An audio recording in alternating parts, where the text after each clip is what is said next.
¿Cómo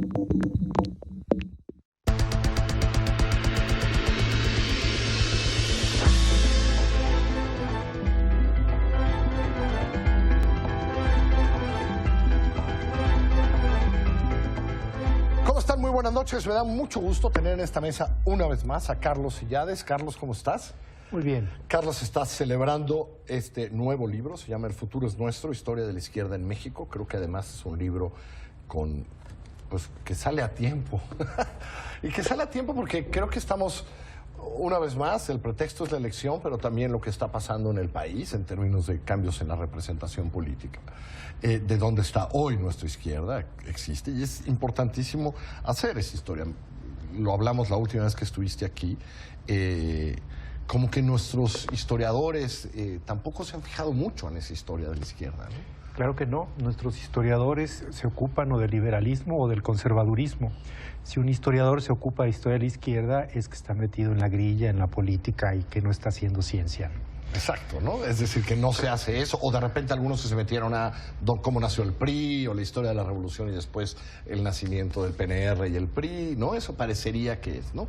Pero esto es contar la historia de una parte del país, pues, ¿no? Claro, y además mostrarles, sobre todo a los jóvenes, que la historia de la izquierda no se reduce a los últimos 15 o 20 años, sino tiene una historia larga que data del siglo XIX, es decir, 150 años de historia de izquierda, que tratan de recuperarse en este libro de tal manera de hacerla comprensible para un gran público. ¿Dónde se ubicaban en esos tiempos, hace 150 años? Porque era difícil, porque el país sí estaba, ¿no? Era conservador o liberal o tal o cual, y parecía que no tenían un hueco, ¿no? Un espacio, ¿no? Sí, era minoritaria sin duda, pero existe como una forma de organización, una propuesta política que contribuye primero a la organización de los trabajadores y después a formar una organización que se llama La Social, que es la primera que se funda con un perfil socialista en México en 1871.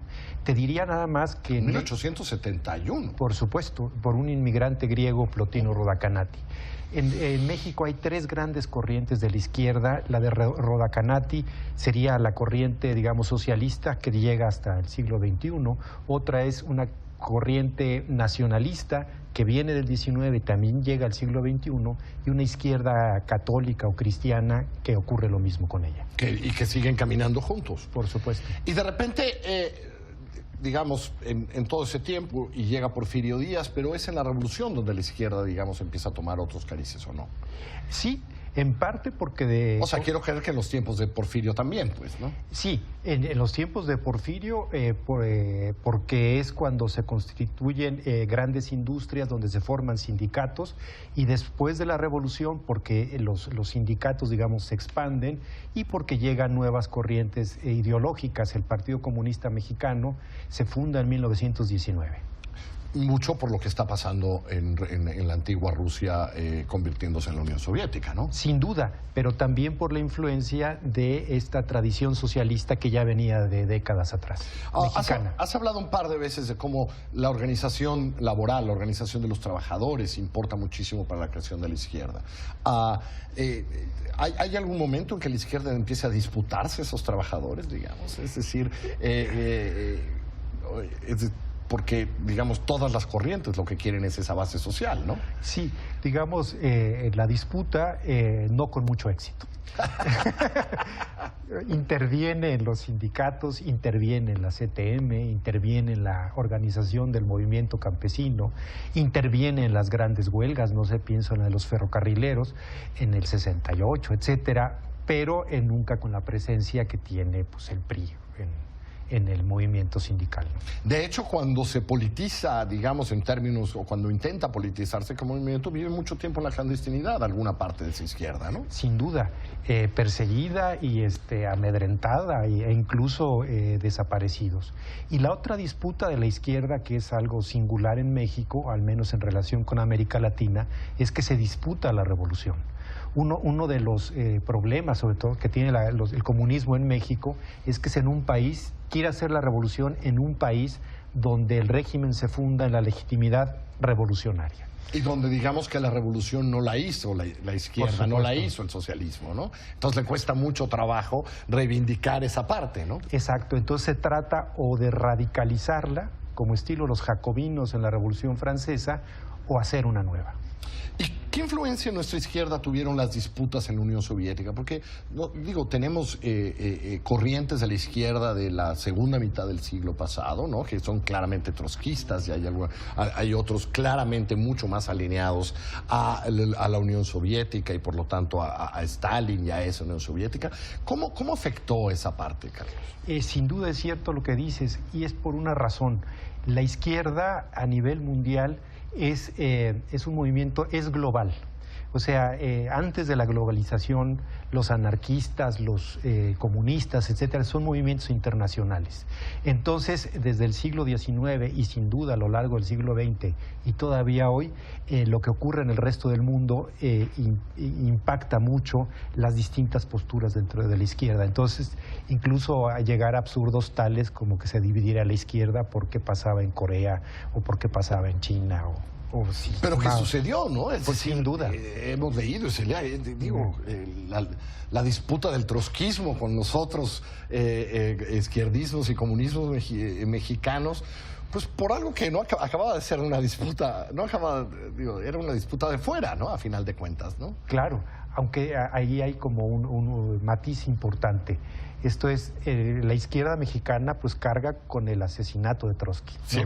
Siempre cargará con el asesinato. En particular el comunismo mexicano, pero algunos de sus líderes objetan esto. O sea, cuando pretende la Unión Soviética aniquilarlo. Y eso lleva, por ejemplo, a Valentín Campa a salir un tiempo del Partido Comunista. Sí, es decir, ese sí fue un hecho, digamos, que dividió a la izquierda. Sí. Y luego supongo que el triunfo del comunismo cubano, de alguna manera, también dejó a la izquierda mexicana un poco desarraigada, entre otras cosas porque también en aquel entonces, primero, no eran prohibidos, el Partido Comunista estaba prohibido aquí, pero también el revolucionario institucional abraza esa revolución como si fuera suya y se la disputa, ¿no? Sí, o sea, la revolución cubana es para América Latina lo que fue la revolución rusa para Europa. Y la revolución cubana alienta a la llamada nueva izquierda. Es fundamental para el movimiento del 68, etcétera, la influencia de la revolución cubana. Alienta al menos en el sentido ideológico, a las guerrillas, y también el régimen mexicano aprovecha la revolución la revolución cubana para tener un contrapeso o un espacio nuevo en el cual pueda negociar fichas con los Estados Unidos. Sí, de alguna manera le disputa ese espacio que parecía natural para el comunismo mexicano de aliarse allí, porque él quiere aliarse también con esa revolución, aunque se parezca muy poco a lo que se está haciendo en el país, ¿no? Claro. Y la generación esta de escritores y políticos, la del nuevo siglo, donde está Carlos Fuentes, Porfirio Muñoz Ledo, todos ven muy bien la Revolución Cubana. Carlos Fuentes es de los primeros que visita Cuba y regresa maravillado. Así es. Y luego va caminando ya institucionalizada, ya aceptada, ya existe la reforma política, le deja existir al Partido Comunista, al PSUM, a todas estas variaciones de la izquierda mexicana, que llegan como demasiado cerca a lo que pasó en 89, ¿no? A la caída del muro y un poco el fin de esa utopía de las izquierdas comunistas en el mundo, ¿no? Sí, aunque en México hay también un matiz importante. En México se disuelve una buena parte de las formaciones comunistas antes de la caída del muro. Sí. Es el PSUM ya es una alianza de fuerzas socialistas, pero no necesariamente comunistas. Entonces están como más preparados, pero de todos modos los arrasa. ¿Los arrasa? Sí. ¿Y dirías que hoy lo que hemos visto es que que empezaste hablando de las tres corrientes de la izquierda que de alguna manera viven claro, hasta hoy, pero que hoy parece, y lo digo en términos de lo que fue el PRD de los últimos años, de lo que hoy es un partido como Morena que se identifica como izquierda, que es la nacionalista, que es esta tendencia a la que se ha consolidado de mejor manera? Exacto, y eso liga con lo que comentábamos hace un momento. De un lado se cae el muro, desaparece el bloque soviético Y de otro lado, cobra muchísima fuerza pues la escisión que se da dentro del PRI y que da lugar en el año de 1980. El Frente Democrático Nacional. Y después al PRD. Entonces ahí aparece otro segmento de la izquierda nacionalista que viene del PRI. Porque antes ya se había fusionado la izquierda socialista con la izquierda nacionalista, la de Berto Castillo, la que viene del PMT. Pero con el PRD suma a la izquierda, pues, la más grande, que viene del nacionalismo revolucionario. Y entonces, digamos que es la tendencia que a final de cuentas hoy parece más consolidada, ¿no? Sí, aunque yo creo que hay ciertas diferencias importantes que tenemos muy poco tiempo para platicarlas acá. No, pero cuenta. Entre Cuauhtémoc Cárdenas y López Obrador. Cuauhtémoc Cárdenas está más identificado con la tradición del nacionalismo revolucionario. López Obrador tiene más que ver con el romanticismo del siglo XIX. Esto es, López Obrador, sus referencias al pueblo, todo esto son más que de la Revolución Mexicana, son más herederas del siglo XIX. Y de la izquierda del siglo XIX. Pero de la izquierda nacionalista. De la izquierda nacionalista del siglo XIX. Porque eso sí, lo que el PRI les robó para siempre fue esa organización de base social de los trabajadores organizados y de los sindicatos que siguen metidos en otra parte, ¿no? Exacto. Y que de alguna manera se volvieron a asociar al régimen aunque se fuera el PRI.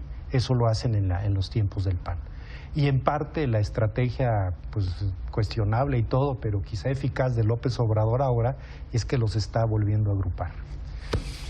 Pero la izquierda sigue presente, sigue todo el tiempo, más allá de cómo cambia en términos de tendencias ideológicas de base social, y para eso hay que leer este libro. Este es un libro necesario para leer en estos tiempos, que es La historia de la izquierda.